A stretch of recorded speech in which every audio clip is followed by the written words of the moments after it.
নমস্কার বন্ধুরা, ভিলেজ ডায়েরিতে আপনাদের সকলকে স্বাগত। চলে এসেছি নতুন আর একটা রেসিপি নিয়ে। আজকে আমি আপনাদের সাথে শেয়ার করব আলুর পকোড়ার রেসিপি।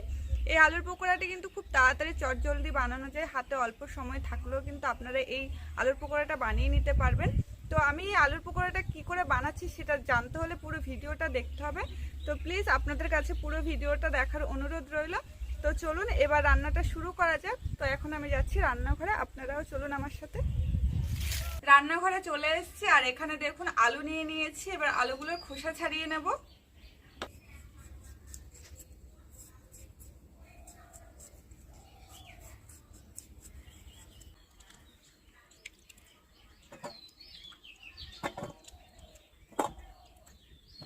আলুগুলোর খোসা ছাড়ানোর পর আলুগুলো একবার জল দিয়ে ভালো করে ধুয়ে নিয়েছিলাম। এবার এখানে দেখুন একটা গ্রেটার নিয়েছি। গ্রেটারের এই বড় দিকটা দিয়ে আলু গ্রেট করে নেব। আর আলু গ্রেট করার সময় সবসময় আলু উপর থেকে নিচের দিকে করতে হবে, নিচ থেকে উপর দিকে কখনো টানবেন না। এভাবে গ্রেট করে নেবেন। আমরা ঝুরি আলু ভাজার সময় যেভাবে আলু গ্রেট করি সেভাবেই গ্রেট করতে হবে। আলু গ্রেট করা হয়ে গেছে। এবার আলুগুলোকে আমি ভালো করে জল পাল্টে পাল্টে ধুয়ে নেব।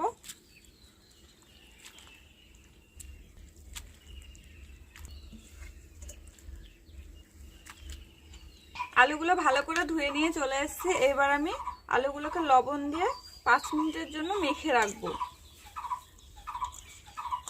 এভাবে লবণ দিয়ে মাখলে আলুতে যে এক্সট্রা জলটা আছে সেটা বেরিয়ে যাবে, আর তারপরেই কিন্তু পকোড়াগুলো খুব মুচমুচে হবে।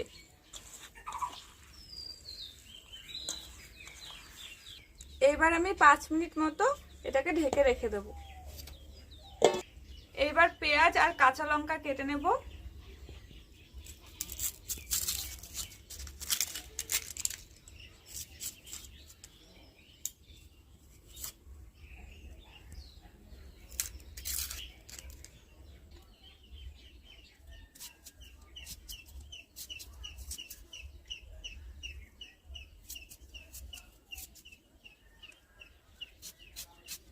এখানে পেঁয়াজ কাটা হয়ে গেছে আর এখানে দেখুন বেশ কিছুটা পরিমাণ কাঁচা লঙ্কা কুচি নিয়ে নিয়েছি। এই পকোড়াটা একটু ঝাল ঝাল হলেই বেশি ভালো লাগে, কিন্তু আপনারা আপনাদের পছন্দ মতো ঝাল দেবেন।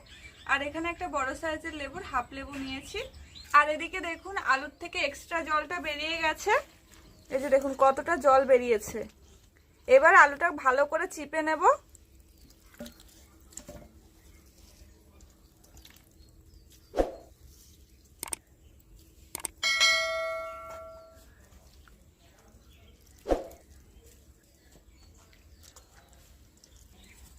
আলুর জলটা ভালো করে চিপে নিয়েছি। এবার এই বাটিতে নিয়ে নেব। দিয়ে দেবো পেঁয়াজ কুচি, লঙ্কা কুচি,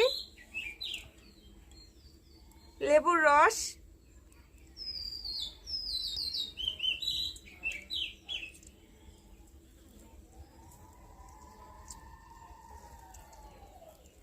গোটা জিরে,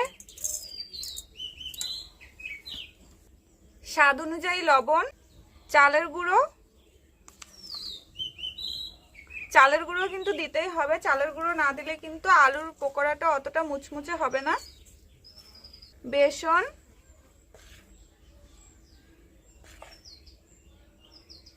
হলুদ গুঁড়ো। এবার আমি মেখে নেব। মাখার সময় প্রথমেই জল দেব না, এরকম মাখতে মাখতে যদি মনে হয় যে জল লাগবে তাহলেই জল দেব, আর যদি জল না লাগে তাহলে আর জল দিতে হবে না।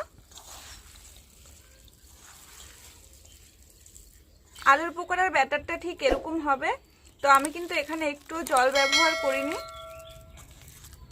আলুর পকোড়ার ব্যাটারটা রেডি হয়ে গেছে। এবার আমি উনুনে আগুনটা ধরিয়ে নেব।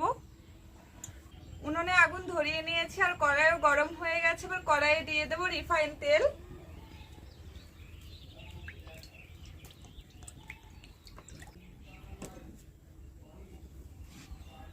তেল গরম হয়ে গেছে। এবার আমি পকোড়াগুলো ভেজে নেব।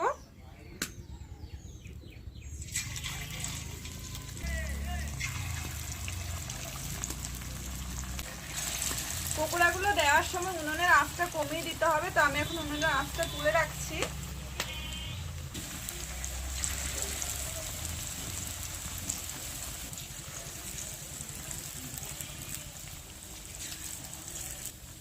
এবার পকোড়াগুলো হালকা আঁচে ভেজে নিতে হবে।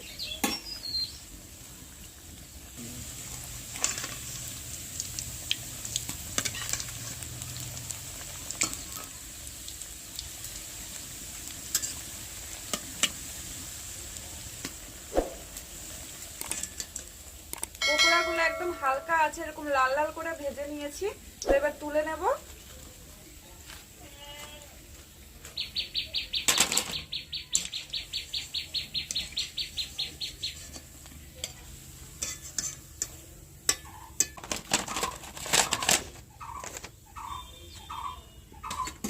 এবার বাকি পকোড়াগুলো একই রকম ভাবে ভেজে নেব। আর পকোড়া দেওয়ার সময় বলেছি সবসময় উনুনের আঁচটা কম রাখবেন।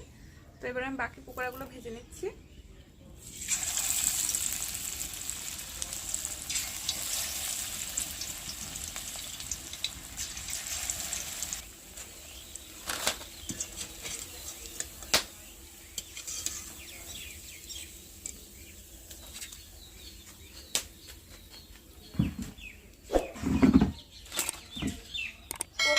সব ভাজা হয়ে গেছে। আর এই যে দেখুন অঙ্কন খেতে চলে এসেছে পকোড়া। খাবি তো?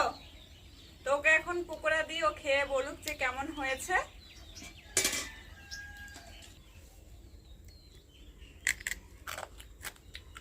কেমন মুচমুচে হয়েছে? ভালো।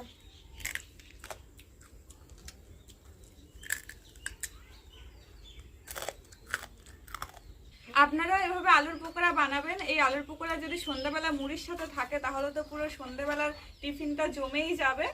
তো আজকের রেসিপিটা যদি আপনাদের ভালো লেগে থাকে তাহলে লাইক করবেন, শেয়ার করবেন, কমেন্ট করবেন। আর আমার চ্যানেলে যদি নতুন হয়ে থাকেন তাহলে চ্যানেলটিকে অবশ্যই সাবস্ক্রাইব করে দেবেন।